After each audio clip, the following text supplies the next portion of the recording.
A paz do Senhor Jesus. Vamos começar mais um cafezinho com Jesus, amém? Pegue aí a sua Bíblia e abre ela juntamente comigo, lá no finalzinho da Bíblia, em 2 Pedro, capítulo 3.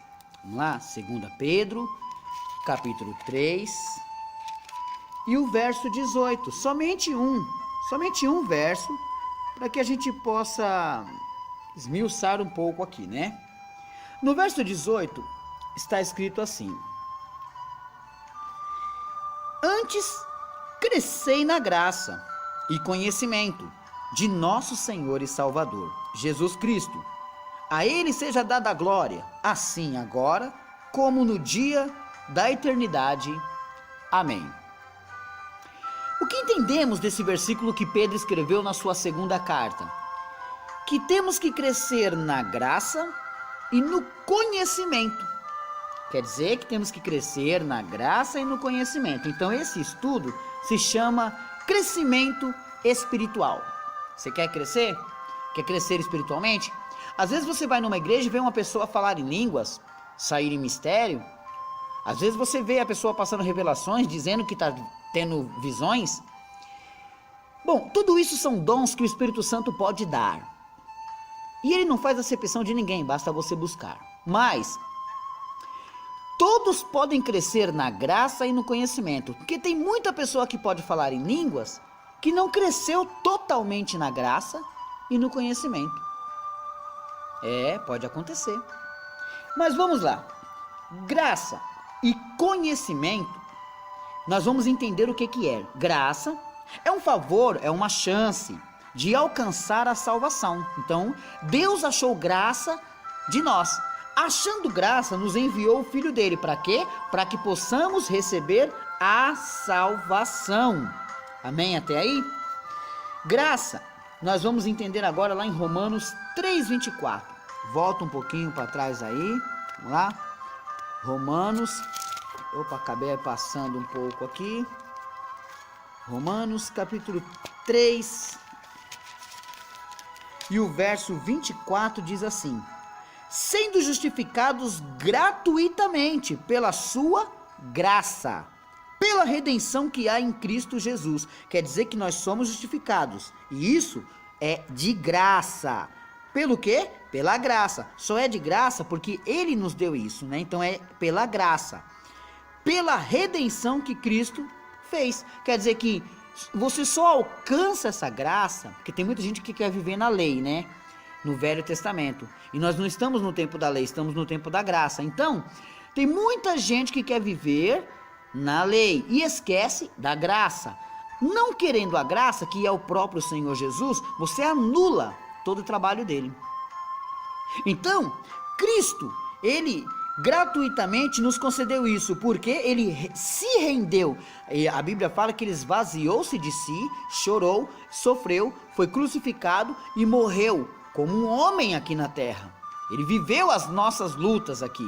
Então, assim, Ele teve a sua morte, e não foi qualquer uma morte, foi morte de cruz, levando sobre si todos os nossos pecados. Assim, abriu a porta da salvação para os gentios também. Agora, somos justificados pelo quê? Pela graça. Entendeu até aí? Dá uma olhadinha em 2 Timóteo 2:1. Vamos lá? 2 Timóteo capítulo 2 e o verso 1 diz assim: Tu, pois, meu filho, fortifica-te na graça que há onde? Em Cristo Jesus.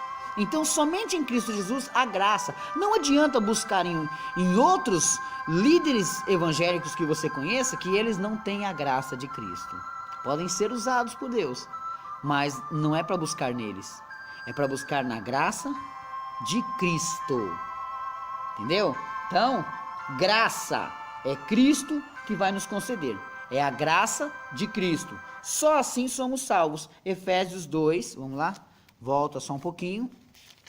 Efésios capítulo 2. Você gosta de estudar comigo? Passa para os seus amigos, passa para os seus grupos, enquanto eu estou procurando aqui, né?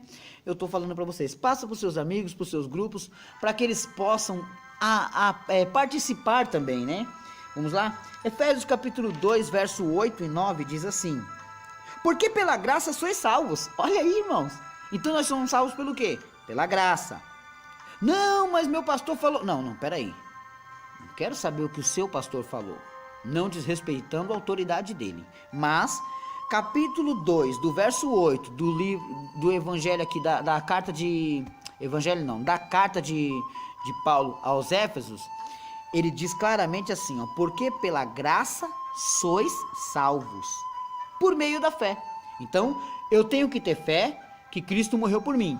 E aí, pela graça que ele me concede, eu sou salvo. Mas isso não vem de vós, tá vendo? Não adianta, irmãos.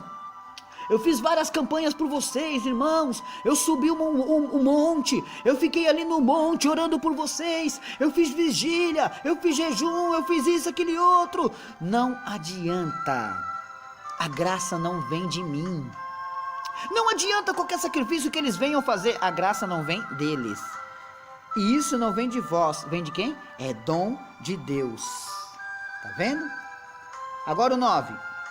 Não vem das obras, para que ninguém se glorie. Tá vendo? Você foi salvo porque eu lutei. Eu fiz a obra para você ser salvo. A graça não vem de você, vem de Cristo. Só para matar na unha, você não é Cristo. Não tente roubar, tomar dele o devido lugar. Amém? Veja Paulo falando com Deus para lhe conceder graça, porque ele estava passando por uma situação complicada, né? E agora ele pede para lhe conceder graça. 2 Coríntios 12, vamos lá, 2 Coríntios. Dá uma procuradinha aqui. 2 Coríntios, capítulo 12.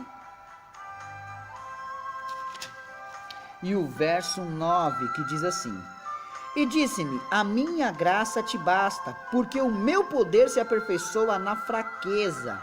De boa vontade, pois me gloriarei nas minhas fraquezas, para que em mim habite o poder de Cristo. Quer dizer que ele queria que Cristo livrasse ele de uma situação. Mas o próprio Senhor disse para ele, não vou te livrar, porque a minha graça te basta. A graça já basta. Você já entendeu o que é graça? Nós não falamos ainda do conhecimento, mas você já entendeu o que é graça? Que é um favor, é uma chance de alcançar algo, tipo salvação. Então Paulo agora recebe de Deus a palavra, a minha graça vos basta. Você não tem que ficar se matando para descobrir ou conquistar alguma coisa, sabe? A graça dele basta. Os que recebem a graça, vamos dar uma olhadinha? Tiago, vamos lá, depois de aos Hebreus, capítulo 4 e verso 6, que diz assim: Antes dar maior graça, portanto, diz, Deus resiste aos soberbos, dá, porém, graça aos humildes. Quer dizer que o soberbo não recebe a graça do Senhor, que é esse favor. Então, todo homem soberbo não recebe esse favor de Deus, a bênção de Deus. Imagina que do nada acontece um acidente e você precisa de Deus. A graça de Deus te salva, te ajuda, te abençoa e te cura. Mas o soberbo não. Viu aí? Podemos fazer sempre um concerto com Deus para continuarmos como humilde, não como soberbo. Porque quando a pessoa se torna soberba, ela perde muita coisa, principalmente a graça do Senhor Jesus. Estão entendendo o meu estudo aí, né? Para vocês depois não dizer assim, não entendi. Entendeu sim, eu estou explicando bem detalhadamente. Esse é o primeiro alimento que nós necessitamos. É viver da graça de Cristo. O segundo alimento é o conhecimento. Então, o conhecimento é algo que nós na realidade temos que buscar, irmãos. Sempre ter, sempre. Por quê? Porque achamos que sabemos demais e às vezes não sabemos nada. Porque lemos um ou outro livro, pensamos que somos alguma coisa. Na realidade, não somos. Cristo, ele pode dar o entendimento, ele pode dar o esclarecimento, mas nós precisamos fazer de tudo para buscar a graça do Senhor. Então, você tem que crescer na graça e no conhecimento. Eu já expliquei um pouquinho sobre a graça, agora eu vou sobre o conhecimento, que é um pouquinho mais extenso, mas vamos falar sobre o conhecimento, amém? Conhecimento. Não podemos deixar de falar de Oséias 4:6, que é o motivo do povo ser destruído, que ele fala que o povo é destruído porque ele faltou conhecimento. Quer dizer que o povo, se ele tivesse conhecimento, ele não era destruído. Mas eu vou falar mais. Hoje em dia, muita gente até consegue alcançar o conhecimento, mas não aprende. Paulo mesmo disse que tem gente que sempre tem o conhecimento, mas sempre aprende, mas nunca chega ao conhecimento.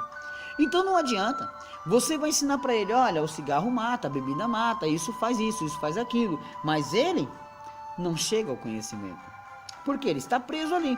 Então vamos separar umas coisas aqui para você entender, tá? Nós vamos ter que separar a diferença do conhecimento e da sabedoria. Pô, pastor, essa eu não sabia. Então você vai ficar sabendo. Qual a diferença de sabedoria e conhecimento? Porque cada um tem o seu papel. E agora, qual a diferença de um e de outro? Porque nós temos que entender isso, né? Hoje, a igreja é repleta de pessoas que pensam que têm conhecimento e não têm. Outras se aprofundam em bastante conhecimento, mas não chega a lugar nenhum. Tem muita gente buscando se aprofundar, as profundezas, e morrendo no raso. Por quê? Porque não tem diligência no que está fazendo, nem sabe bem o que está fazendo, está buscando poder para se mostrar, está buscando sabedoria para se mostrar, e isso não é legal. Eu particularmente busquei a sabedoria e busquei o conhecimento para que Deus pudesse abrir as portas para mim, para que eu pudesse fazer a obra dele. Isso foi só uma ferramenta que eu pedi para continuar trabalhando, não para que meu nome viesse brilhar, ofuscar a glória de Cristo, jamais. Então entendemos aqui? Bom, conhecimento é uma coisa e sabedoria é outra, mas